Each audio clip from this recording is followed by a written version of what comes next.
When I had met my ex-wife, we were both in college. She was in Davis, I was in Santa Barbara.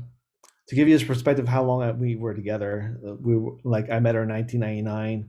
About 5 years later, we got married. So we were married for 15, but overall, I knew her for about 20 years before we got divorced.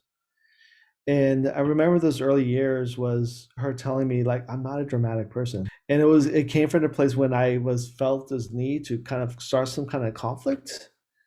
And I didn't really understand it at the time. But as our relationship kind of evolved more and more, a lot of things kind of came out that I just wasn't aware of. So one of the things that happened during that relationship was I really kind of lost my own self identity in that relationship. And I didn't really understand myself as a person at the time. So I'll point out some of the examples of things and some of the struggles we had. For starters, I had a lot of issues with conflict. I just didn't know how to deal with conflict in a healthy manner. So whenever she got upset, I took a lot of responsibility for it. I would or even try to suppress that anger or hurt the conflict or even if from coming up. But a lot of it was when she was upset, it may or may not have anything to do with me, but I always felt like it did. He says, so even if with she was upset or angry or anything of that nature, I felt this really self-centered perspective that has something to do with me. It has something like what did I do to make this and then try to figure out not to repeat that behavior so she wouldn't get upset again. And this way of conflict avoiding and compliant behavior, which eventually kind of evolved from this, came down to okay, shut down the communication. And there's just a lot of examples that happened through our marriage, but I'll give you some examples. So there was a time where I bought this shirt from Banana Republic, and she said, "You got to return it. It's cost too much." And so that led to this me being kind of deceitful and becoming more in front of the process of like, wow, like, she didn't approve me buying this. There are things in life that I would like to have. I want to buy them, but I want to hide them too. So, what high purchases that I would do for myself, and examples of it might be clothes, it might be photography gear. I wasn't the type to splurge excessively, but there's things that I would like to have, but I felt uncomfortable buying them. Another example is when I brought the topic of sex with her, whether it was in a flirty way or just a way to explore our sexuality together, as being a married couple. And the fear of, I don't even know if she's even aware of it, but she got mad at me or she got disgusted with the topic or felt uncomfortable about discussing it. So I stopped initiating sex with her for essentially the duration of our marriage. I just let her take control of it whenever she wanted to be intimate with me. It was really in her court. And instead of going to her and discussing like what our needs and wants are, or what my needs and wants are, I didn't do it, and it was just a communication shutdown. Another example was she would always get upset when I was going to do a photography gig, or if I had to travel for work, or if I was doing grad school, or if I was doing cycling. And then I just started getting fearful of doing these kinds of activities. I've actually turned down photography gigs when it came for me to travel for work. I would tell her at the very last minute, "Hey, I got this travel plans for work coming up soon." I may have known about it for months, but I would tell her at the very last minute because I just was trying to delay that conflict all the time. And so it was countless examples like this, and a lot of patterns that were toxic started to develop between us. It wasn't just a lack of communication, but also deceitfulness on my part, being self centered. It was really divisive between us two. It had a lot to do with being compliant. A fear. I had a lot of fear of, anger of her, and it's just also kind of this people pleasing aspect as well. So a lot of this kind of contributed to my loss of self identity. My whole world was defined by my ex-wife at this point. And I'm not saying that it was her fault, is basically we just didn't communicate and we didn't really have a very healthy relationship. And so it was basically a partnership that wasn't very equal. It could be from little things like where to eat. Early in our relationship, she would ask me, "Where would you like to eat?" I'll recommend all these different places, and the answer was always like, "I had that for lunch already. I'm not in the mood for that. I don't really want to go there." And it's like, "Okay, well, you decide where to eat." And then I just stopped even answering the question. And whenever she asked me, "Where would you like to eat?" And it got to the point where even it came to like special occasions, like my birthday, for example, where would you like to eat? It's like I was like wherever you want to eat, and so it became very, very not equal partners at this point. It was just like really kind of letting her define the relationship instead of both of us defining it together in that sense. Family time also was another area I lost my self identity to as well. Spent a lot of family time with her family, her side of the family, very little with my side of the family. She has a very large family, but I didn't really push it to her or say, "Hey, I want to have like spend time with my side of the family as well." Our social circles are defined by her, social events, holidays, which is very much where I placed my entire self identity in her hands in order to do those things as far as like avoiding conflict, being very people pleasing, and very being compliant. And it eventually came to where those behaviors was just me trying to keep the peace, but it also built a lot of divisiveness between us as well. A lot of it was driven by the fact that I felt very responsible for feelings, actions, and thoughts of others. And it wasn't until I got into the CoDA program that I realized that. And I also didn't realize it until I got into the CoDA program that it wasn't just with my ex-wife as well. It was with anybody really. When I first got hired at the company I'm working at right now, manager was great, fantastic, super happy all the time. But on days where he had a bad day, he was upset. I was like, "What did I do?" Like, and I would try to avoid him. And I had a lot of anxiety within me. I could just feel it, and I was like, had felt like I had to walk on eggshells. But it really was a very self-centered perspective, and oftentimes, probably all the time, it was like he just had a bad day or had a bad way of getting to work, whatever it might be, had nothing to do with me.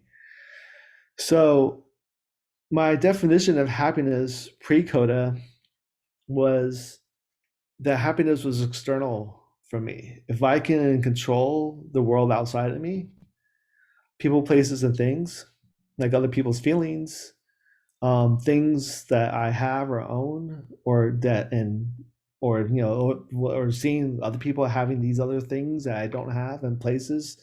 That was really my definition of happiness from a pre-CoDA.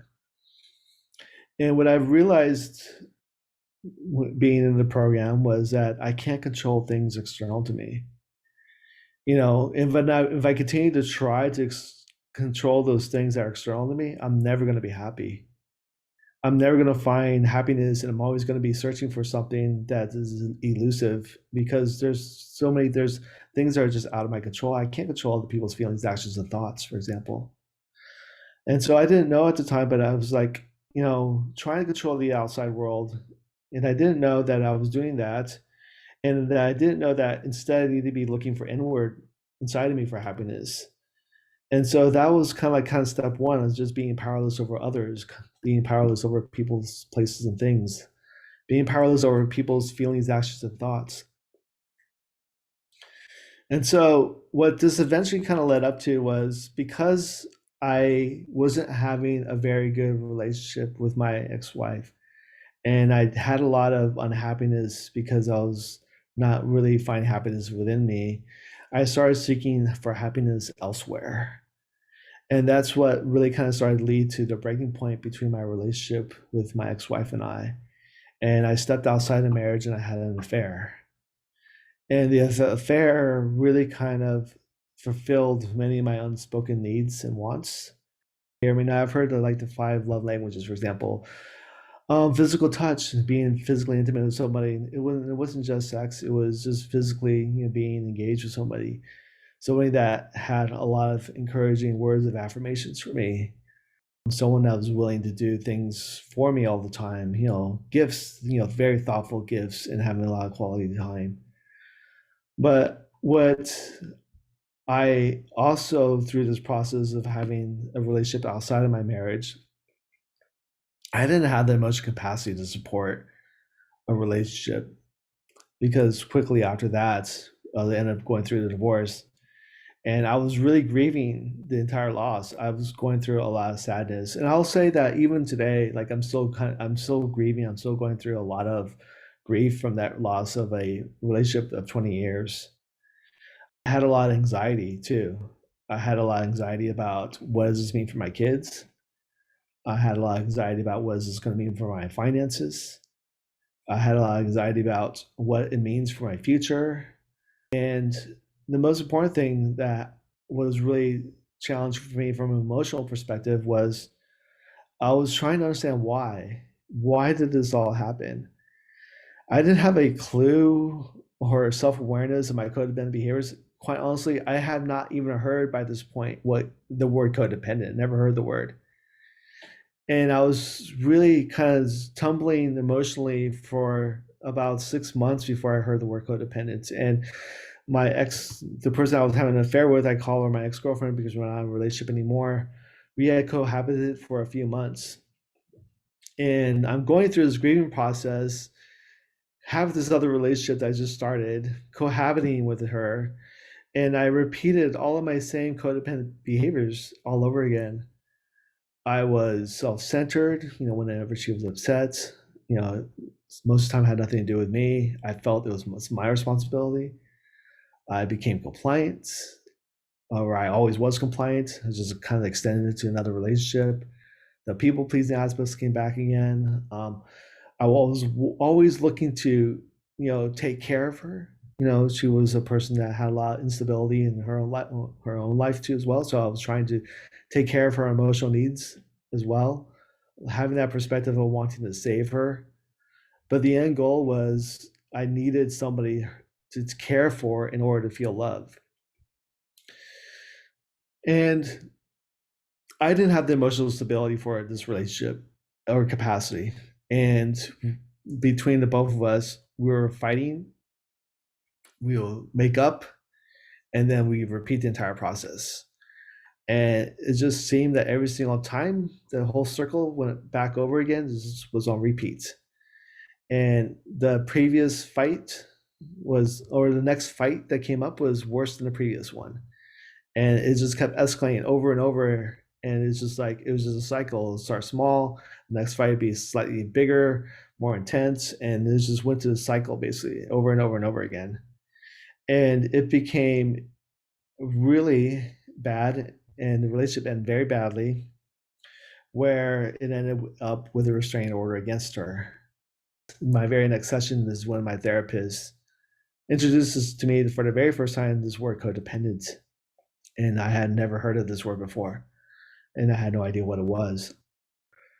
As I started reading through the materials and I started understanding what codependent behaviors are, I I can read it and I can understand. I didn't understand why yet because I haven't gone through the steps yet. I'm just reading what it is, and I was crying daily for months. I would say for at least 6 months straight, just crying every single day.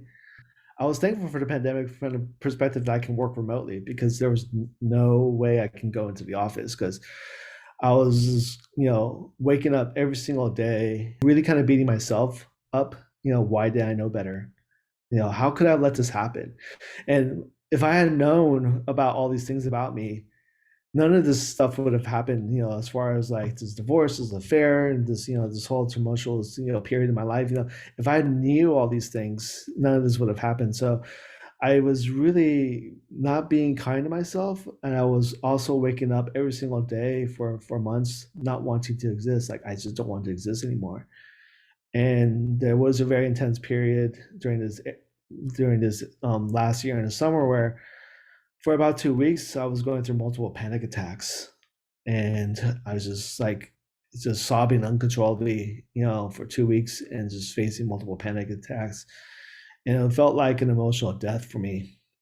I was also lonely, alone, or living by myself for the very first time in my adult life as well. Loneliness was devastating for me. It was um it was so hard to be alone. It was and lonely too at the same time. And it was also killing me. It's just going through that whole period of not I mean, for the very first time in my adult life, I mean, even as in my life in general, like being by myself.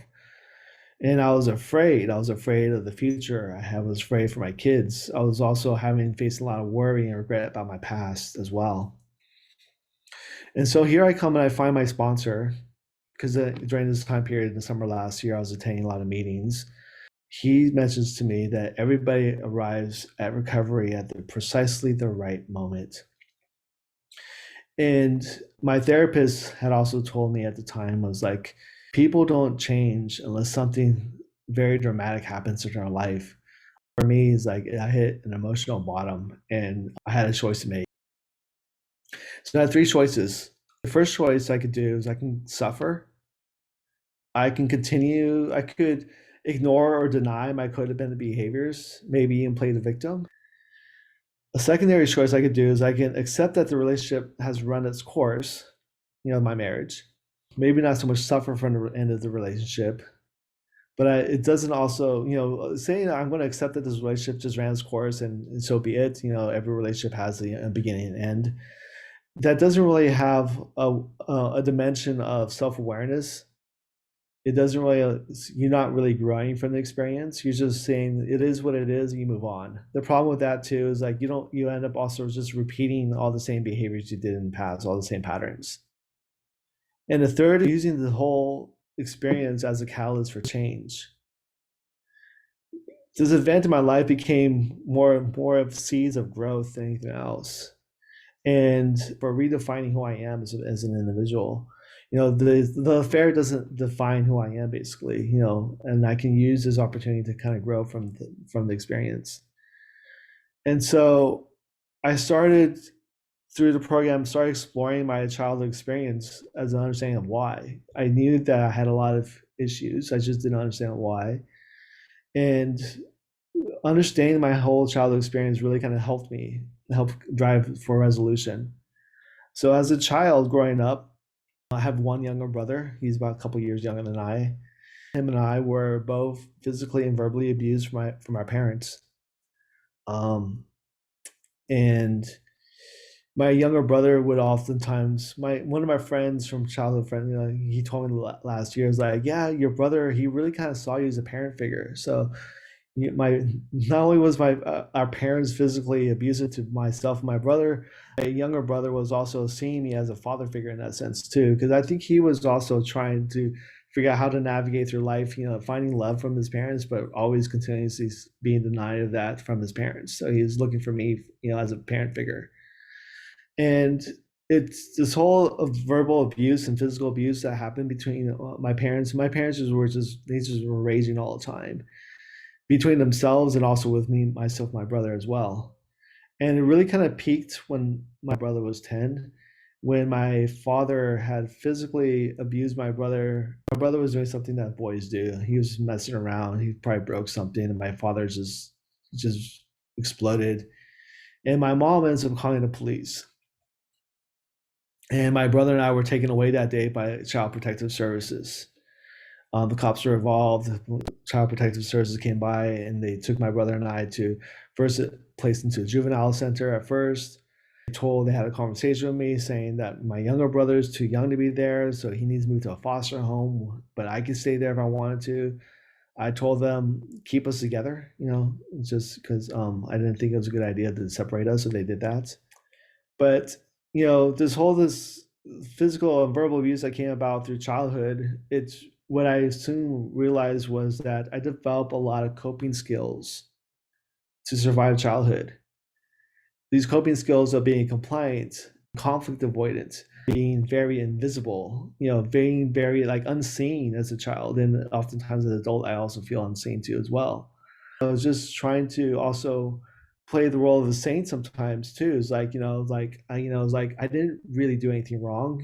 It's like it's just because I'm just trying to avoid, some kind of like the anger and wrath and punishment of my parents. I had learned through the program that these skills are great for childhood survival skills, but they don't work so great as an adult. I have a keyboard in the back in this corner over here. It wasn't until like last year I understood why I got so anxious. So every time I practice on the keyboard, if there's an adult around, and they can hear me playing, I would get a lot of anxiety. I'll turn the volume way down low so they can't hear it.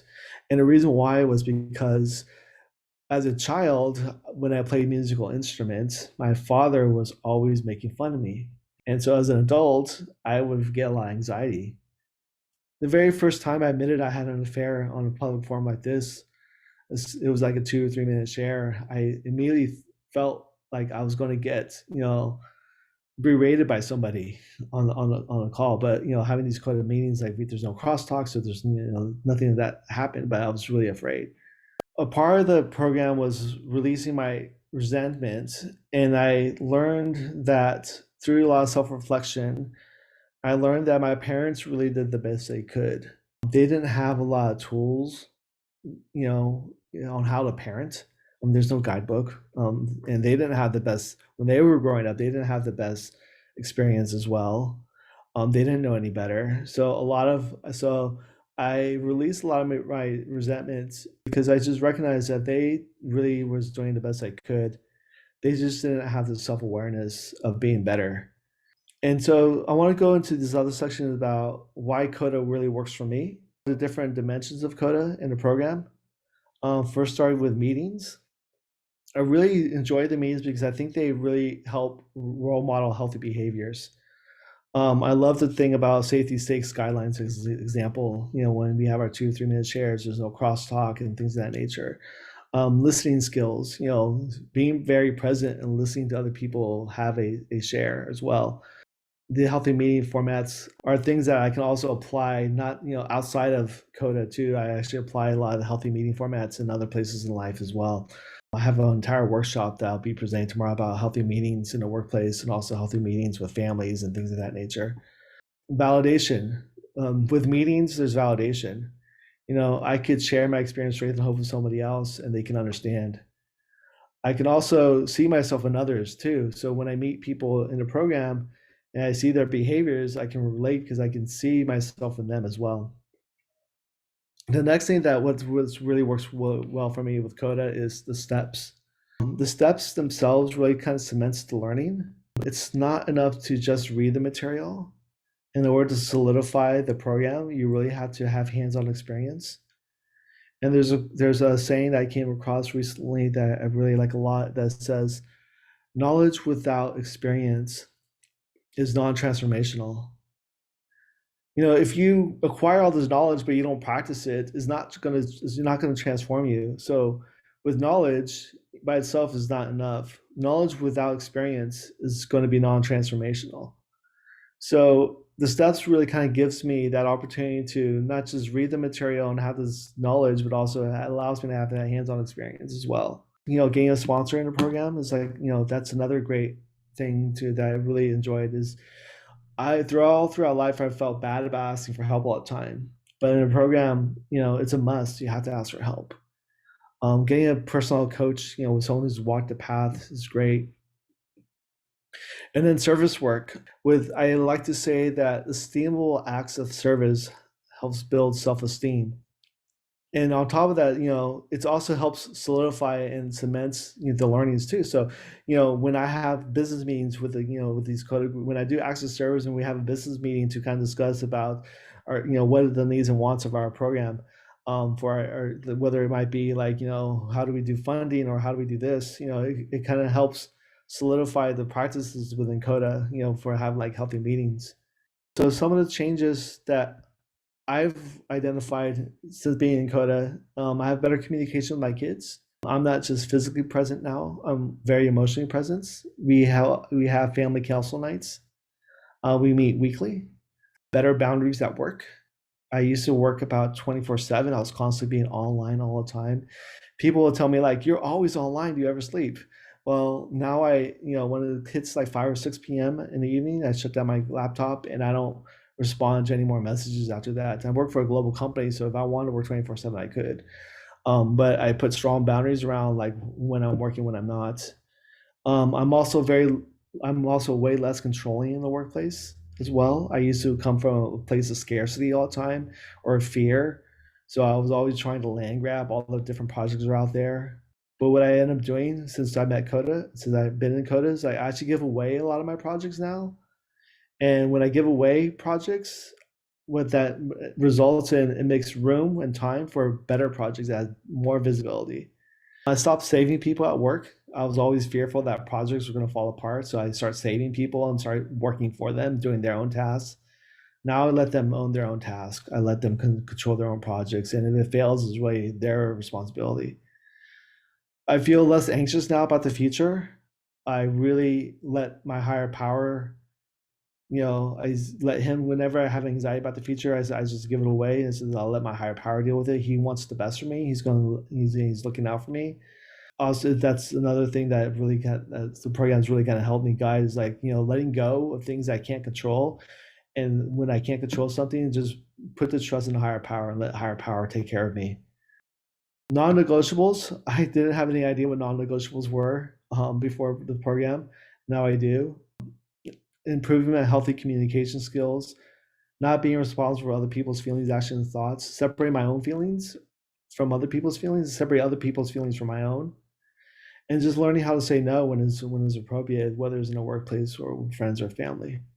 So that's all I have. Again, my name is Mauricio, and I am codependent, and I am so grateful to be here. Thank you.